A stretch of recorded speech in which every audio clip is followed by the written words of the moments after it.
I've discovered that a little bit with my experience in the commentary box as well.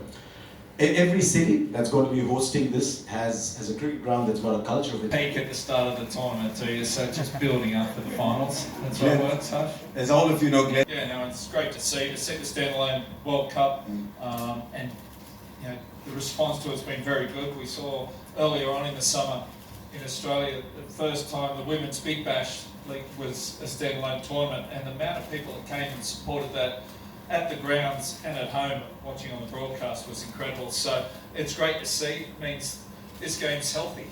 What we need is young people coming through playing it, young boys and young girls, and there's that pathway for young girls to go through and play. I grew up in a small country town and there was a couple of girls that enjoyed cricket, but they had to play the boys' teams. You know, that's no longer the way it goes. They've got their own, you know, the girls are coming up, they've got their own pathways, and I think it's great to see. The cricket that's being played by the Australian women, they're number one in the world, it's brilliant. And the Indian women's team are playing some quality cricket as well. So I'm hoping for an India-Australia World Cup final, in both the women's and the men's. I think that would be pretty good. Harsh, you mentioned that when you play in Australia, not only do you play the team, you play the crowd as well.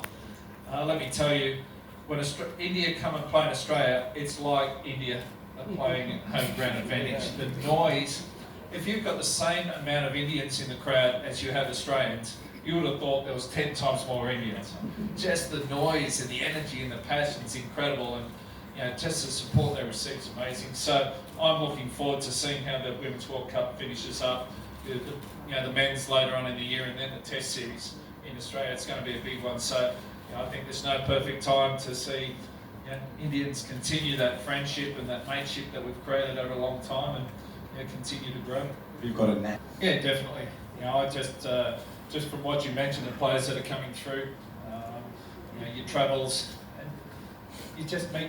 My wife's Italian American and has been in Australia for 10 years, but just to travel around the different areas, and you can get any food from anywhere in the world in Australia. The languages they speak, not quite as different here as in India. I know they have so many different languages, different states, so many different dialects. We do speak one language, but you can tell if you're from Queensland or from Adelaide. Yeah, okay. It's pretty. I thought you might be able to do that by now, Harsh.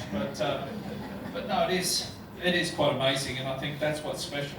You know, I think get out and explore the world, explore your own country, and just I mentioned before about experiences, and you know, experience with other people, with other cultures is amazing. I love travelling.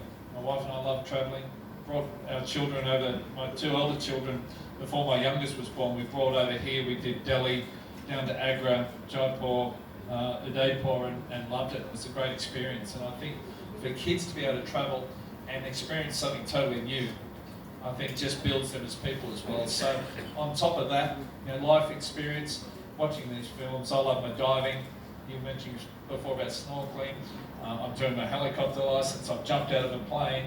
I've been to Uluru. So all these experiences, you know, that's what life's about, that our memories, and even watching that brought me back there. So for people to come and visit a place, come and play sport, come and witness sport, as well as take in the culture and spend a bit of time, to me that's what life is about. I never figured out why people